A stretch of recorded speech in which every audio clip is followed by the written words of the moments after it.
Hello students, now we are going to talk about chapter 1, The Portrait of a Lady by Khushwant Singh from the book Hornbill. In this chapter, the narrator had described his relations with his grandmother. इस कहानी में खुशवंत सिंह जो कि बहुत ही famous writer थे, उन्होंने अपनी इस कहानी में बताया है कि कैसे वो दादी के साथ गांव में रहते थे, दादी उनकी क्या क्या मदद करती थी, और जब वो शहर चले गए तो वहाँ पर जो है उनका जो रिलेशन था दादी के साथ वो उसमें क्या क्या चेंजेस आए, और फिर लास्ट में जो है दादी की क्या फीलिंग थी, सारी चीज़ें उन्होंने इस लेसन में बताई हैं. So let us start the chapter. My grand mother, like everybody's grand mother, was an old woman. यहाँ खुशवंत सिंह बताते हैं कि उनकी दादी लाइक एवरीबडीज ग्रैंड मदर, सभी लोगों की दादी के तरह, यानी जैसे दूसरों की दादी होती हैं वैसे ही उनकी दादी जो हैं वॉज एन ओल्ड वुमन, वो भी एक बूढ़ी महिला थी. She had been old and wrinkled for the 20 years, और वो जो है बूढ़ी और रिंकल्ड यानी कि चेहरे पर झुर्रियाँ थी, और 20 सालों से वह उनको ऐसे ही देख रहे थे. दैट आई हैड नोन हर, यानी जब से उन्होंने होश संभाला था तब से उन्होंने अपनी दादी को बूढ़ा और झुर्रियोंदार चेहरा उनका रहा हमेशा. People said that she had once been young and pretty. लोग बताते थे कि कभी वो जो है युवा थी, जवान थी और सुंदर थी. And had even had a husband, और उनके एक पति भी थे, यानी उनकी शादी भी हुई थी और उनके पति भी थे. But that was hard to believe, लेकिन खुशवंत सिंह के लिए यह विश्वास करना बहुत ही मुश्किल था. My grandmother's portrait, my grandfather's portrait hung above the mantelpiece in the drawing room. वो बताते हैं कि उनके दादाजी का जो पोर्ट्रेट है, जो चित्र है, वो मेंटल पीस यहाँ पर अलमीरा जो पुराने ज़माने के घरों में हुआ करती थी, खिड़कियाँ, उनके ऊपर जो है जो जगह होती थी उसमें वो टंगा हुआ था ड्राइंग रूम में. He wore a big turban and loose fitting clothes. वो बताते हैं कि उनके दादाजी जो है वो बड़ी सी पगड़ी पहनते थे और लूज फिटिंग क्लोथ्स यानी ढीले ढाले कपड़े. His long white beard covered the best part of his chest. और उनके दादाजी की वो लंबी सफ़ेद दाढ़ी भी थी जो उनके सीने तक आती थी. And he looked at least 100 years old. और वो लगभग 100 साल बूढ़े दिखते थे. He did not look the sort of person who would have a wife or children. Khushwant Singh को उसके दादाजी जो हैं वो ऐसे आदमी नहीं दिखते थे कि जिसकी कोई पत्नी रही हो या बच्चे रहे हों. यानी खुशवंत सिंह का कहना है कि जब से उन्होंने होश संभाला था तो उन्होंने दादाजी को और दादी को बूढ़ा ही पाया था, इसलिए उनको मुश्किल से ही विश्वास होता था कि उनके मतलब शादी भी हुई थी या उनके बच्चे भी थे. He looked as if he could only have lots and lots of grandchildren. यानी वो इतने बूढ़े दिखते थे कि उसको सिर्फ यही विश्वास होता था कि उनके बहुत सारे ढेर सारे जो है नाती पोते ही रहे होंगे, बेटे बेटियां नहीं रहे होंगे या उनकी शादी नहीं हुई होगी. As for my grandmother being young and pretty, और जहाँ तक उसकी दादी का सवाल था, यानी खुशवंत सिंह की दादी का सवाल था, ये मानना कि वो युवा और सुंदर थी. The thought was almost revolting, यानी यह सोचना ही उनके लिए जो है बहुत ही मुश्किल था. यानी ये सोचना कि उनकी दादी जो है युवा और सुंदर थी, मतलब उनको बहुत ही मुश्किल से ये बात विश्वास होता था. रिवोल्टिंग का मतलब क्रांतिकारी से है, यानी उनको इस बात पर विश्वास नहीं होता था. She often told us of the games she used to play as a child. वो बताते हैं कि उनकी दादी जो है अक्सर उनको बताया करती थी कि बचपन में कौन कौन से गेम यानी खेल खेला करती थी. That seemed quite absurd and undignified on her part.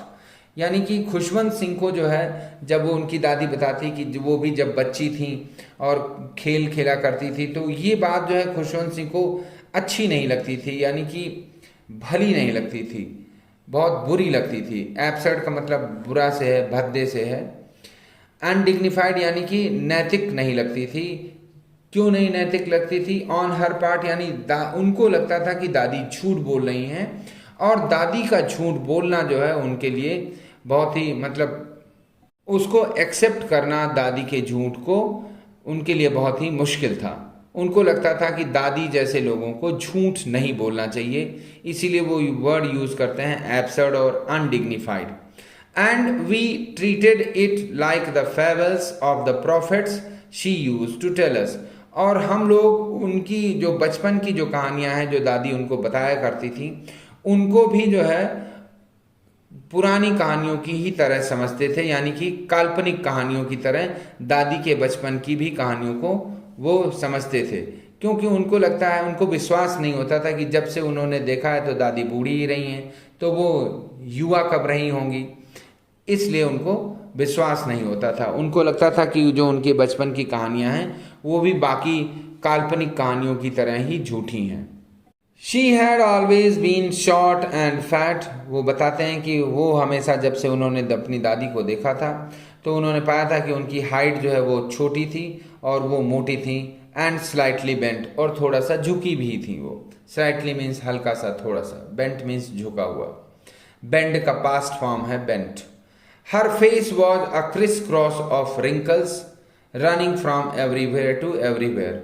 वो बताते हैं कि उनके पूरे चेहरे में जो है झुर्रियाँ थी, कहीं भी ऐसी जगह नहीं थी जहाँ पर झुर्रियाँ ना हो। क्रिस क्रॉस ऑफ रिंकल्स का मतलब एक झुर्री जो है दूसरी से झुर्री से मिलती हुई, यानी एक दूसरे को काटती हुई लाइनें दिखाई पड़ती थी। एवरीवेयर टू एवरीवेयर यानी पूरे फेस में। Now we were certain that she had always been as we had known her.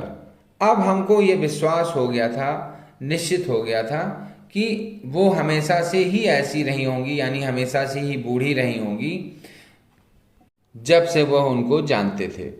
यानी जब से उन्होंने होश संभाला था तब से उन्होंने दादी को बूढ़ा और झुर्रियों वाला चेहरा देखा था उनका, तो इस वजह से उनको विश्वास नहीं होता था कि वह कभी युवा भी रही होंगी, और उन्होंने इस बात को पक्का कर लिया था कि वो कभी युवा नहीं थी।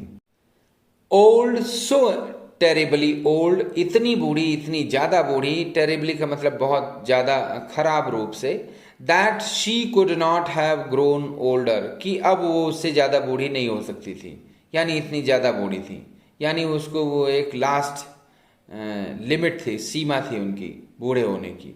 And had stayed at the same age for 20 years, और वो जो मतलब बुढ़ापे की जो उनकी अवस्था थी वह पूरे 20 सालों तक वैसी ही रही जब से उन्होंने होश संभाला था और जब तक वो जिंदा रहीं। She could never have been pretty, उसका मानना था कि कभी वो सुंदर नहीं रही होंगी, but she was always beautiful, लेकिन वो कहता है कि लेकिन वो हमेशा जो है सुंदर थी। अब यहाँ पर जो दो अपोजिट स्टेटमेंट हैं, इनका मतलब है कि तन से तो दादी बूढ़ी थी लेकिन उनका मन जो है हमेशा युवा था, यानी कि उनका मन जो है सुंदर था। कैसे सुंदर था? कि वो दयावान थी, लोगों की भलाई करती थी, लोगों की मदद करती थी, और वो जो है हमेशा पवित्र ग्रंथों का अध्ययन करती थी, यानी भगवान की पूजा में लगी रहती थी। इसलिए नरेटर जो है उनको ब्यूटीफुल कह रहा है। यानी उनका शरीर तो सुंदर नहीं था लेकिन उनका मन बहुत सुंदर था। She hobbled about the house in spotless white with one hand resting on her waist to balance her stoop and the other telling the beads of her rosary. She hobbled about, वो बताता है कि वो जो है फुदकती रहती थी, हाँ मतलब झुक करके चलना, जब चला जाता है तो वो जो उस तरह का चलना होता है वो हॉबल्ड होता है। अबाउट द हाउस यानी पूरे घर में जो है, इन स्पॉटलेस वाइट यानी कि सफ़ेद साड़ी में जो है हमेशा वो घूमती रहती थी। विद वन हैंड रेस्टिंग, उनका एक हाथ जो है उनकी कमर पे रहता था। टू बैलेंस हर स्टूप, यानी कि वो उनकी कमर जो झुकी हुई थी, यानी कमर में जो प्रॉब्लम थी बुढ़ापे की वजह से, उसको बैलेंस करने के लिए वो एक हाथ कमर पे रख करके चलती थी फुदकती हुई। And other telling the beads of her Rossari, और दूसरे हाथ में माला होती थी जिस पर वो पवित्र नाम लिया करती थी ईश्वर का। यहाँ बीड्स का मतलब जो माला के मनके होते हैं, रोसरी का मतलब माला से है। जिन पर मनके लगे होते हैं, जिनको एक एक करके लोग जपते हैं पूजा के लिए। हर सिल्वर लॉक्स वर स्कैटर्ड अनटाइडली ओवर हर पेल पकड़ फेस। वो बताते हैं कि हर सिल्वर लॉक्स का मतलब उनके जो सफ़ेद बाल थे वो उनके पूरे चेहरे पर जो है अनटाइडली स्कैटर्ड यानी बिखरे रहते थे। अनटाइडली मतलब बेतरतीब से। ओवर हर पेल पकड़ फेस यानी उनके पीले चेहरे पर, और पकड़ मतलब जो धंसे हुए चेहरे पर, यानी कि जैसे बुढ़ापे में लोगों के दांत जो है वो गिर जाते हैं तो उनका मुंह अंदर घुस जाता है, तो वो ऐसा जो चेहरा होता है उसको पकड़ बोलते हैं।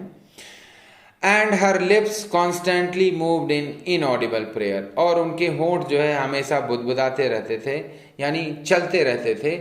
इनऑडिबल प्रेयर यानी कि जो आवाज़ मतलब सुनाई ना देने वाली आवाज़ में। इनऑडिबल का मतलब सुनाई ना देने वाली, ऑडिबल का मतलब था सुनाई देने वाला, प्रेयर मतलब प्रार्थना, यानी सुनाई ना देने वाली प्रार्थना उनकी हमेशा चलती रहती थी।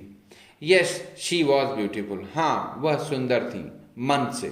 She was like the winter landscape in the mountains, यानी वो हमेशा शांत दिखती थी, और उनकी शांति, उनके चेहरे पर जो शांति झलकती थी उसकी तुलना यहाँ पर नरेटर जो है winter landscape in the mountain, यानी सर्दियों में जो पहाड़ों पर जब बर्फ जम जाती है तो वहाँ सब शांत दिखाई देता है, सफ़ेद सफ़ेद। तो वैसी ही जो है उनकी दादी भी दिखती थी, यानी दादी सफ़ेद साड़ी पहनती थी और उनके बाल भी सफ़ेद थे। तो उसकी तुलना जो है वो narrator winter landscape in the mountain से करता है। An expense of pure white serenity, यानी कि वो बताता है एक्सपेंस का मतलब विस्तार से है, शुद्ध जो है मतलब सीरीनिटी मतलब शांति से है, सीरीनिटी का मतलब शांति से, यानी उनके पूरे चेहरे पर जो है बहुत गहरी शांति हमेशा फैली रहती थी। जैसे कि पहाड़ों पर सर्दियों में जब बर्फ़ जम जाती है पहाड़ों पर तो शांति छा जाती है, कोई एक्टिविटी नहीं दिखती वहाँ, वैसी ही उनकी दादी दिखती थी। ब्रीदिंग पीस एंड कंटेंटमेंट, यानी उनके चेहरे से हमेशा शांति और संतोष झलकता था। कंटेंटमेंट का मतलब होता है संतोष से। My grand mother and I were good friends, narrator बताता है कि वह और उसकी दादी बहुत अच्छे दोस्त थे। My parents left me with her, मेरे पेरेंट्स ने यानी उसके मम्मी पापा ने उनको दादी के पास छोड़ दिया था। When they went to live in the city, जब वो शहर रहने के लिए चले गए थे, यानी शहर चले गए थे रहने के लिए। And we were constantly together, और वह और दादी हमेशा साथ रहे। She used to wake me up in the morning, वो हमेशा उसको सुबह जगा दिया करती थी। And get me ready for school, और स्कूल के लिए तैयार करती थी। She said her morning prayer in a monotonous sing song, वो हमेशा जो है अपनी मॉर्निंग प्रेयर जो सुबह की प्रार्थना है वो हमेशा एक ही स्वर में, मोनोटोनस का मतलब होता है एक ही स्वर में, मोनोटोनस अनइंटरेस्टिंग यानी बोरिंग, नरेटर को बोरिंग लगती थी उनकी प्रार्थना, इसलिए वो मोनोटोनस वर्ड यूज़ किया गया है। वो ऐसी ही वो प्रार्थना हमेशा करती रहती थी। सिंग सॉन्ग का मतलब प्रार्थना से है, यानी एक ही स्वर में बुदबुदाती रहती थी, अपनी प्रार्थना गाती रहती थी।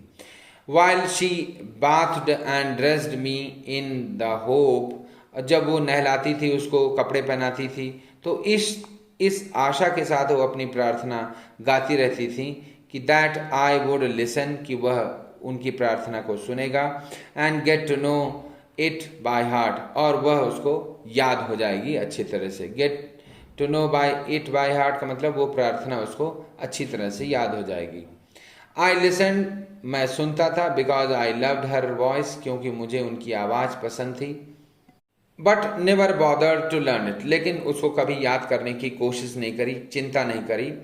Then she would fetch my wooden slate, तो फिर वो मेरी लकड़ी की जो स्लेट होती थी या वो ले आती थी, which she had already washed, जो उसको पहले ही धो देती थी, एंड प्लास्टर्ड विद येलो चाक, और उसमें येलो चाक का एक प्लास्टर लगा देती थी, यानी पोत देती थी उसको। A tiny earthen ink pot, और छोटा सा एक मिट्टी का बना हुआ इंक पॉट जिसमें इंक भरी रहती थी वो रहती थी। पुराने ज़माने में इंक पॉट यानी लोग कलम से डुबा डुबा के लिखते थे। एंड अ रेड पेन, और एक लाल पेन हुआ करता था, यानी वो जो लकड़ी जिसे डुबा डुबा के लोग लिखते थे उस इंक पॉट में। Tie them all in a bundle and hand it to me, वो सारी चीज़ें एक बंडल में बांध देती थी और उसको दे देती थी। After a breakfast of a thick stale chapati, सुबह का जो नाश्ता था वो बासी जो रोटियां होती थी अगले रात की, यानी पिछली रात की, उन्हीं पर जो है वो मक्खन लगा करके with a little butter and sugar, और शक्कर का मतलब शक्कर फैला दी जाती थी, स्प्रेड ऑन इट, रोटियों में। वी वेंट टू स्कूल, हम लोग स्कूल जाते थे यही नाश्ता करके। She carried several stale chapatis, वो कुछ बासी चपातियाँ जो है, स्टेल का मतलब बासी से है, विद हर, अपने साथ ले आती थी, फॉर द विलेज डॉग्स, गांव के कुत्तों के लिए। My grandmother always went to school with me because the school was attached to the temple, मेरी दादी हमेशा मेरे साथ स्कूल जाया करती थी क्योंकि स्कूल जो है वो मंदिर से जुड़ा हुआ था। The priest taught us the alphabets, जो वो मंदिर का पुजारी था वो हमको अल्फ़ाबेट्स यानी लिखना और पढ़ना सिखाता था। अल्फ़ाबेट्स होते हैं जो वर्णमाला होती है, का खा गा घा, एंड द मॉर्निंग प्रेयर, और मॉर्निंग प्रेयर सिखाते थे वो। While the children sat in rows on either side, और बच्चे जो है दोनों पंक्ति, दोनों कतारों में आमने सामने बैठ जाया करते थे। ऑफ द बरांडा, जो मंदिर का जो बरामदा था, सिंगिंग द अल्फ़ाबेट्स, और वो अल्फ़ाबेट्स गाते हुए याद करते थे, और the prayer in a chorus, या प्रेयर जो है एक साथ गाते थे। My grandmother sat inside reading the scriptures, और उनकी दादी जो है अंदर बैठती थी और वो पवित्र ग्रंथ पढ़ती रहती थी। स्क्रिप्चर्स का मतलब पवित्र ग्रंथ से है, जैसे गुरु ग्रंथ साहिब, क्योंकि खुशवंत सिंह एक सिख थे तो उनका पवित्र ग्रंथ जो है वो गुरु ग्रंथ साहिब था। When we had both finished, और जब दोनों लोगों के काम पूरे हो जाते, यानी उसकी एजुकेशन यानी जो उसका पाठ जो ख़त्म हो जाता और दादी की जो पवित्र ग्रंथों की जो अध्याय ख़त्म हो जाते, वी वुड वॉक बैक, तो फिर टुगेदर, और वो दोनों साथ साथ वापस आ जाते घर। This time the village dogs would meet us at the temple, और लौटते समय गांव के जो कुत्ते थे वो मंदिर में उनको मिलते थे, temple door. They followed us to our home, और वो हम लोगों का घर तक पीछा करते थे। Hollow home, growling and fighting, गुर्राते हुए और लड़ते हुए, विद ईच अदर, एक दूसरे से, फॉर द चपातीज, उन रोटियों के लिए, वी थ्रू टू देम, जो हम लोगों को देते थे खाने के लिए। When my parents were comfortably settled in the city, जब हमारे जो मम्मी पापा हैं यानी पेरेंट्स वो शहर में ठीक से बस गए, यानी सारी व्यवस्थाएं सारी ठीक हो गई, दे सेंट फॉर अस, उन्होंने हमें बुला भेजा, यानी नरेटर को और दादी को।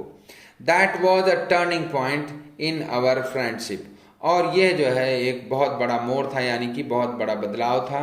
टर्निंग पॉइंट का मतलब बदलाव से है उनकी दोस्ती में, यानी उनकी दोस्ती में जब तक वो गांव में थे तो जो जिस तरह की दोस्ती गांव में थी वैसी शहर में नहीं रही। Although we share the same room, यद्यपि वो दोनों एक ही कमरे में रहते थे। My grandmother no longer came to school with me, अब वो दादी जो है उसके साथ स्कूल नहीं आती थी। I used to go to an English school, वो नरेटर जो है एक इंग्लिश मीडियम स्कूल में उसका एडमिशन करा दिया गया था, इन अ मोटर बस, और वह मोटर बस से स्कूल जाता था। There were no dogs in the streets, वहाँ गलियों में कुत्ते नहीं थे। And she took to feeding sparrows, अब दादी जो है कुत्तों के बजाय गौरैया को दाना चुगाती थी। स्पैरोज का मतलब गौरैया से है। इन द कोर्ट यार्ड, बरामदे में, ऑफ अवर सिटी हाउस, उनके शहर के घर में जो बरामदा था। As the years rolled by we saw less of each other, यहाँ नरेटर बताता है कि जैसे जैसे टाइम बीतता गया, समय बीतता गया, वर्षों बीतते गए, तो वो एक दूसरे से कम मिलने लगे, यानी कम समय मिल पाता। नरेटर जो है अपने कामों में व्यस्त रहता, दादी जो है अपने कामों में व्यस्त हो गई। For some time she continued to wake me up, कुछ समय तक उन्होंने उसको जगाना जारी रखा, यानी सुबह जो जगाती थी उसको। And get me ready for school, और वो स्कूल के लिए उसको तैयार करती थी शहर में भी। When I came back she would ask me, और जब मैं वापस आता तो वह मुझसे पूछती थी what the teacher had taught, कि टीचर ने क्या पढ़ाया।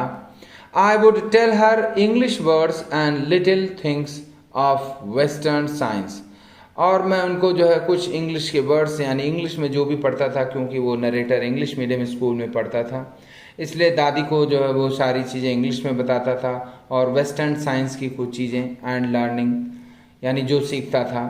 द लॉ ऑफ ग्रेविटी वो बताता था, लॉ ऑफ गुरुत्वाकर्षण का नियम, आर्कमिडीज प्रिंसिपल, आर्कमिडीज का सिद्धांत, द वर्ल्ड बीइंग राउंड की दुनिया गोल है, एटसेट्रा, यानी ये सारी चीज़ें वो अपनी दादी को बताता था स्कूल से वापस आने के बाद। दिस मेड हर अनहैप्पी, और ये सुन करके वो दुखी हो जाती थी। She could not help me with my lessons, क्योंकि वह जो है अब मुझे अपने लेसन्स तैयार करने में मदद नहीं कर सकती थी, क्योंकि इंग्लिश लैंग्वेज उनको नहीं आती थी। She did not believe in the things they taught me at English school. अब दादी जो है मतलब उन चीज़ों पर विश्वास नहीं करती थी, यानी उनको पसंद नहीं था कि जो इंग्लिश मीडियम स्कूल में मुझे पढ़ाया जाता था। एंड वॉज डिस्ट्रेस्ड, और वो बहुत परेशान थी, that there was no teaching about God, कि वहाँ जो है ईश्वर के विषय में कुछ नहीं पढ़ाया जाता, यानी भक्ति के विषय में कुछ नहीं पढ़ाया जाता, यानी पवित्र ग्रंथ नहीं पढ़ाए जाते स्कूल में, and scriptures. One day I announced that we were being given music lessons. एक दिन नरेटर उनको बताता है, अनाउंस्ड का वर्ड का मतलब बहुत गर्व से नरेटर ने बताया, that we were being given music lessons, कि उनको जो है म्यूजिक यानी संगीत की शिक्षा मिल रही है, यानी स्कूल ने शुरू करी है। शी वॉज वेरी डिस्टर्ब, वो बहुत परेशान थी। To her music had lewd associations, उनके लिए संगीत जो है बहुत निम्न कार्य था, यानी कि नीच लोगों के लिए यानी घटिया लोगों के लिए वो संगीत मानती थी। It was the monopoly of harlots and beggars and not meant for gentle Fock.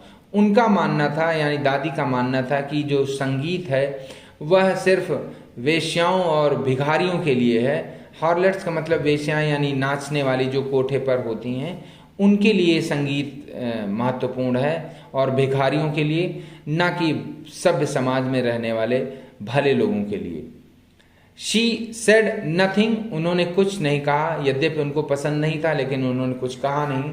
But her silence meant disapproval, लेकिन उनकी जो साइलेंस था यानी उनकी चुप्पी थी, उससे पता चलता था कि उनको ये बात पसंद नहीं है। डिसअप्रूवल का मतलब नापसंद होने से। She rarely talk to me after that, अब वो मुश्किल से ही मुझसे बात करती थी, यानी उसके बाद उन्होंने मुझसे लगभग बात करना बंद कर दिया था।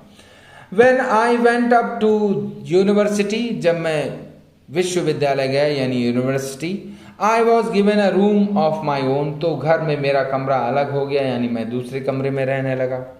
The common link of friendship was snapped, अब जो ये कॉमन लिंक थी, क्या कॉमन लिंक थी कि they both lived together in the same room, वो दोनों एक ही कमरे में रहते थे, इसलिए जो है लगभग एक दूसरे से रोज ही मिलना होता था। अब वो भी जो है वो कॉमन लिंक जो है वो टूट गई, क्योंकि अब वो नरेटर दूसरे कमरे में रहने लगा। My grand mother accepted her seclusion with resignation, मेरी दादी ने ये जो सेक्लूजन यानी जो अलगाव था उनको मतलब अनमने ढंग से, विद रेजिग्नेशन मतलब मन न होते हुए भी उन्होंने ये अलगाव को स्वीकृति दे दी, यानी वो मान गई बिना किसी विरोध के। यहाँ accepted her seclusion with resignation का मतलब होता है कि she accepted this separation unwillingly. She rarely left her spinning wheel to talk to anyone, अब वो जो है अपना चरखा बहुत मुश्किल से ही छोड़ती थी किसी से भी बात करने के लिए। स्पिनिंग व्हील का मतलब चरखे से है जिसमें वो सूत काटती थी, यानी वो हमेशा अपना सूत काटने में व्यस्त रहती थी, किसी से बात नहीं करती थी। फ्रॉम सनराइज टू सनसेट, सूर्योदय से लेकर सूर्यास्त तक, she set bye her wheel spinning and reciting prayers, वो बस वही चरखे के पास बैठी रहती और अपनी प्रार्थना जो है वो गाती रहती थी। Only in the afternoon she relaxed for a while, थोड़ी देर जो है मतलब केवल दोपहर के बाद थोड़ी समय के लिए वो आराम करती थी। फॉर अ व्हाइल का मतलब थोड़ी देर के लिए। To feed the sparrows, sparrows यानी गौरैयों को खाना खिलाने के लिए। While she sat in the verandah breaking the bread into little bits, जब वो बरामदे में बैठकर रोटी के छोटे छोटे टुकड़े करती थीं. Hundreds of little birds collected round her, creating a veritable bedlam of chirpings. तो हजारों चिड़िया जो है, मतलब हजारों गौरियां, सैकड़ों जो है वो उनके आसपास यानी चारों तरफ बैठ जाती थीं और उनकी चहचहाट जो है बहुत ही शोर पैदा करती थी. यहाँ पर अ वेरिटेबल बेडलैम ऑफ चेरपिंग्स का मतलब है चिड़ियों की चहचहाट से जो है बहुत ज़्यादा शोर पैदा होता था. वेरिटेबल बेडलैम मतलब पागल करने वाला शोर. Some came and perched on her legs, कुछ चिड़ जो गौरैया होती थी वो उनके पैरों पे बैठ जाती थी. पर्च्ड का मतलब सिट से है, सैड पास्ट फॉर्म हो जाएगा इसका, बैठ जाती थी. अदर्स ऑन हर शोल्डर्स, दूसरी जो है उसके उनके कंधों पर बैठ जाती थी. Some even sat on her head, और कुछ गौरैया तो उनके सिर पे भी बैठ जाती थी. She smiled but never should them away, वो मुस्कुराती, यानी जब गौरैया उनके सिर पे बैठ जाती तो वो मुस्कुराती लेकिन उनको दूर नहीं भगाती थी. शूड देम अवे मतलब उनको दूर नहीं भगाती थी वो. It used to be the happiest half hour of the day for her, ये जो समय आधे घंटे का था दादी के लिए सबसे ज्यादा खुशी वाला समय था पूरे दिन में. When I decided to go abroad for further studies, जब मैंने डिसाइड किया यानी निश्चय किया कि मैं आगे की पढ़ाई के लिए विदेश जाऊंगा. अब्रॉड का मतलब दूसरे देश से है. फर्दर स्टडी मतलब आगे की पढ़ाई के लिए.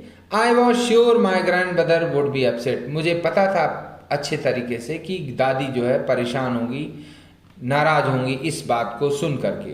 I would be away for 5 years, मैं लगभग 5 सालों के लिए बाहर जाने वाला था उनसे दूर. And at her age one could never tell, और उनकी उम्र को देखकर कोई भी ये नहीं कह सकता था कि वो 5 साल जिंदा रहेंगी, यानी उसके लौटने तक वो जीवित रहेंगी. But my grand mother could, लेकिन दादी जिंदा रहीं. She was not even sentimental, लेकिन वो जरा सा भी भावुक नहीं थी जब उसको छोड़ने गई. She came to leave me at the railway station, वो दादी उनको रेलवे स्टेशन पर विदा करने आई. बट डिड नॉट टॉक, लेकिन उन्होंने जरा सी भी बात नहीं करी. और शो एनी इमोशन, या उन्होंने कोई फीलिंग नहीं दिखाई, यानी वो दुखी नहीं हुई. हर लिप्स मूव्ड इन प्रेयर, उनके होंठों से जो है मतलब प्रार्थना ही चल रही थी, यानी बुदबुदा रही थी वो अपनी प्रार्थना. Her mind was lost in prayer, उनका जो दिमाग था यानी उनका जो मन है वो प्रार्थना में लगा हुआ था. लॉस्ट का मतलब खोया हुआ से है, यानी कि प्रार्थना में उनका मन लगा था. यानी बाकी वो रेलवे स्टेशन छोड़ने तो आई थी लेकिन उनको इस बात से मतलब नहीं था कि कौन रो रहा है या हंस रहा है. उनका पूरा जो मन है वो प्रार्थना में लगा हुआ था. Her fingers were busy telling the beads, उनकी जो उंगलियां जो है वो माला की जो मनके हैं, बीड्स का मतलब मनके, रोसरी मतलब माला, उसको यानी कि एक एक करके आगे बढ़ाने में व्यस्त थे, यानी वो मंत्र जप रही थी. Silently she kissed my forehead, और धीरे से उन्होंने मेरे फोरहेड यानी माथे पर किस किया, चूमा. And when I left I cherished the moist imprint as perhaps the last sign of physical contact between us. And when I left, और जब मैं वहाँ से वापस मतलब गया विदेश के लिए, वहाँ से यानी ट्रेन पकड़ी गया, तो I cherished, मैं यानी उसको जो है वो जो moist imprint यानी दादी ने जो उसके माथे पर चूमा था, उसके लिए वो काफ़ी अच्छा लगा उसको, यानी कि उसको लगा कि दादी का ये आखिरी लगाव है, यानी अब इसके बाद हो सकता है दादी को देखने को ना मिले. तो उसको जो है ये जो दादी का प्यार था उसके लिए बहुत ही भावुक कर देने वाला था, यानी कि उसको बहुत अच्छा लगा. यहाँ चेरिस्ड का मतलब है यानी कि जब हम किसी चीज़ को बहुत ज़्यादा चाहते हों, यानी कि वो जो दादी का प्यार था वो उसके लिए बहुत ही अनमोल था. जैसे चेरिस्ड डिज़ायर होता है, चिर प्रतीक्षित इच्छा, यानी कि बचपन से ही हमारी कोई कुछ करने की पाने की इच्छा हो तो वो चेरिस्ड डिजायर होता है. But that was not so, लेकिन ऐसा नहीं था. After 5 years I came back, 5 सालों बाद मैं वापस आया होम, घर. And was met by her at the station, और मैंने देखा कि दादी मुझे रेलवे स्टेशन पर लेने भी आई हैं. She did not look a day older, वो एक भी दिन बूढ़ी नहीं लग रही थी, यानी जितनी बूढ़ी वो उस समय थी जब वो छोड़ करके उनको विदेश गया, उतनी ही बूढ़ी वो तब भी दिखाई दे रही थी 5 सालों बाद। She still had no time for words, अभी भी उनके पास बोलने के लिए समय नहीं था, यानी वो किसी से कुछ बोलती नहीं थी। And while she clasped me in her arms, जब उन्होंने अपनी बाहों में उसको लिया यानी कि उसको प्यार किया, हग किया यानी गले लगाया। I could hair her reciting her prayers, तो मैंने सुना कि वो अपनी प्रार्थना जो है धीरे धीरे बोल रही हैं। Even on the first day of my arrival, जब मैं आया वापस विदेश से 5 सालों बाद, तो पहले भी दिन जो है her happiest moments were with her sparrows, तो उनके जो सबसे हैप्पीएस्ट मोमेंट थे यानी जो सबसे खुशी का जो समय था दिन का, वो वही गौरैयों के साथ समय बिताने का था। whom she fed longer, जो उनको मतलब बहुत दिनों से खाना दे रही थी यानी रोटी के टुकड़े दे रही थी। एंड विद फ्रिवुलस रिब्यूक्स, और कभी कभी वो उसको प्यार से डांटती भी थी। फ्रिवुलस मतलब प्यार से जो है, रिब्यूक्स मतलब डांटने से है। In the evening a change came over हर, शाम को उनके एक परिवर्तन देखने को मिला उनके साथ में। शी डिड नॉट प्रे, उन्होंने प्रार्थना नहीं करी। She collected the women of the neighbourhood, उन्होंने पड़ोस की महिलाओं को इकट्ठा किया। गॉट एन ओल्ड ड्रम, और वो एक पुराना ढोल लेकर आई, ड्रम का मतलब ढोल से है। एंड स्टार्टेड टू सिंग, और गाने लगी। For several hours she thumbed the sagging skins of the dilapidated drum, घंटों जो है वह थपथपाती रही ढोल के पर्दों को। डायलेपेटेड ड्रम का मतलब यहाँ पर जो है ढोल जो बहुत ही बुरी अवस्था में थी यानी डेटेरियोरेटेड कंडीशन में थी। स्किन्स यानी जो उसके पर्दे थे ड्रम के, ढोल के जो खाल के बने होते हैं, उसको थपथपाती रही वो घंटों तक। And सैंग of the home coming of warriors, और वो जो वीरों के वापस लौटने पर जो गीत गाए जाते हैं वही गीत वो गाती रहीं। वॉरियर्स का मतलब योद्धाओं से है, जो योद्धा लोग जब युद्ध से वापस लौटते थे तो उनके घर के लोग जो है खुशी के जो गीत गाते थे वही गीत जो है नरेटर के लौटने पर दादी गाती रहीं घंटों। वी हैड टू परसुएड हर, हमको उन्हें मनाना पड़ा। टू स्टॉप यानी कि वो गाना बंद कर दें। टू अवॉइड ओवर स्ट्रेनिंग यानी कि बहुत ज़्यादा थके नहीं, यानी कि बहुत ज़्यादा देर तक अगर वो गाती रहेंगी तो थक जाएंगी। ओवर स्ट्रेनिंग का मतलब ज़्यादा मेहनत कर देना, ज़्यादा कठिन परिश्रम कर देने से है। That was the first time since I had known, ये पहला मौका था जब मुझे पता चला ऑफ हर, उनके विषय में। That she did not pray, कि उन्होंने प्रार्थना नहीं करी थी, यानी हर समय जो है हर दिन शाम को वो प्रार्थना करती थी। पहली बार ऐसा हुआ कि उन्होंने प्रार्थना करने के बजाय पड़ोस की महिलाओं को इकट्ठा करके गाने गाए, गीत गाए। The next morning she was taken ill, अगली सुबह वो बीमार पड़ गई। It was a mild fever, हल्का सा बुखार था। And the doctor told us, और डॉक्टर ने हमें बताया दैट इट वुड गो, कि बुखार ठीक हो जाएगा, यानी दादी ठीक हो जाएंगी, बुखार चला जाएगा। But my grand mother thought differently, लेकिन दादी का कुछ अलग ही सोचना था। She told us that her and was near, उन्होंने हमें बताया कि उनका अंत समय अब नज़दीक आ गया था। She said that since only a few hours before the close of the last chapter of her life. She said, उन्होंने बताया कि अब जो है केवल कुछ ही घंटे बाकी हैं उनके जीवन के, यानी उनकी जो लाइफ है अब वो खत्म होने वाली है और कुछ ही घंटे बाकी हैं। She had omitted to pray, उन्होंने प्रार्थना बंद कर दी, यानी उन्होंने प्रार्थना छोड़ दी। She was not going to waste any more time talking to us, अब वो जो है ध्यान में चली गई थी और उन्होंने हम में से किसी से भी बात करना बंद कर दिया, यानी वो अब बात करके अपना समय नष्ट नहीं करना चाहती थी। यानी दादी श्योर थी कि अब उनका अंत समय निकट आ गया है, इसलिए वो ईश्वर के ध्यान में लग जाएं। वी प्रोटेस्टेड, हमने विरोध किया, यानी हमने कहा नहीं दादी ऐसा नहीं है, आप ठीक हो जाएंगी। But she ignored our protest, लेकिन उन्होंने हमारे विरोध को ध्यान नहीं दिया, यानी उन्होंने कुछ नहीं कहा। शी ले पीसफुली, वो शांति से लेटी रहीं, इन बेड अपने बिस्तर में, प्रेइंग प्रार्थना करती रहीं, एंड टेलिंग हर बीट्स, और अपने मन के जो है वो खिसकाते रहीं यानी कि मंत्र जपती रहीं। Even before we could suspect, यानी हम लोगों को जरा सा भी अंदाज़ा नहीं था, संदेह नहीं हुआ कि वो मरने वाली हैं। हर लिप्स स्टॉप्ड, उनके होंठ रुक गए। मूविंग यानी हिलने से, यानी होंठ हिलना बंद हो गए। And the Rossari fell from her lifeless fingers, और जो माला है उनकी निर्जीव उंगलियों से नीचे गिर गई, यानी दादी की मृत्यु हो गई। A peaceful pallor spread on her face, एक शांति वाली जो चमक है, पैलर का मतलब चमक से है, वो उनके चेहरे पर दिखाई दे रही थी, फैली हुई थी। And we knew that she was dead, और हमको पता चल गया कि वो मर गई हैं, यानी उनकी मृत्यु हो गई है। We lifted her off the bed, हमने उनको बिस्तर से नीचे उतार दिया। एंड एज इज कस्टमरी, जैसे कि रीति रिवाज है, जैसे कि प्रथा है कि मृत्यु के बाद शरीर जो है वो नीचे जमीन पर रख दिया जाता है। Laid her on the ground, उनको जमीन पर रख दिया गया, लिटा दिया गया। And covered her with a red shroud, और उनको एक लाल कफन से ढक दिया गया। रेड श्राउड से मतलब लाल कफन से है, क्योंकि वो महिला थी इसलिए उनको लाल कफन से ढक दिया गया। After few hours of morning, कुछ समय तक रोने धोने के बाद, मार्निंग का मतलब शोक व्यक्त करने के बाद, वी लेफ्ट हर अलोन, हमने उनको अकेला छोड़ दिया। टू मेक अरेंजमेंट्स, यानी व्यवस्था करने के लिए, फॉर हर फ्यूनरल, उनके दाह संस्कार के लिए। फ्यूनरल का मतलब अंतिम संस्कार, यानी दाह संस्कार से है।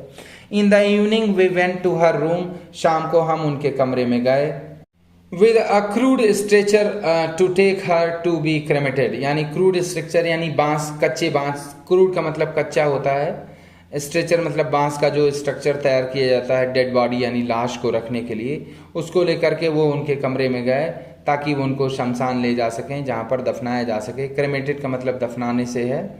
द सन वॉज सेटिंग, सूर्य अस्त हो रहा था। And had lit her room and baramda with a blaze of golden light, और क्योंकि शाम की जो सूर्य की रोशनी होती है वो चमकीली होती है, उससे जो है पूरा कमरा और उनका बरामदा जो है पूरा रोशनी, सुनहरी रोशनी से भर गया था। ब्लेज ऑफ गोल्डन लाइट का मतलब सुनहरी रोशनी से है। We stopped halfway in the courtyard, और बरामदे में ही हम आधी दूरी पर रुक गए। ऑल ओवर द बरामदा, पूरे बरामदे में। एंड इन हर रूम, और उनके कमरे में। Right up to where she lay, ठीक वहां तक जहां वो लेटी हुई थी। डेड यानी मृत शरीर उनका पड़ा हुआ था कमरे में। एंड स्टिफ रैप्ड, और अकड़ गया था। Wrapped in the red shroud, यानी लाल कफन से वो बांध दिया गया था।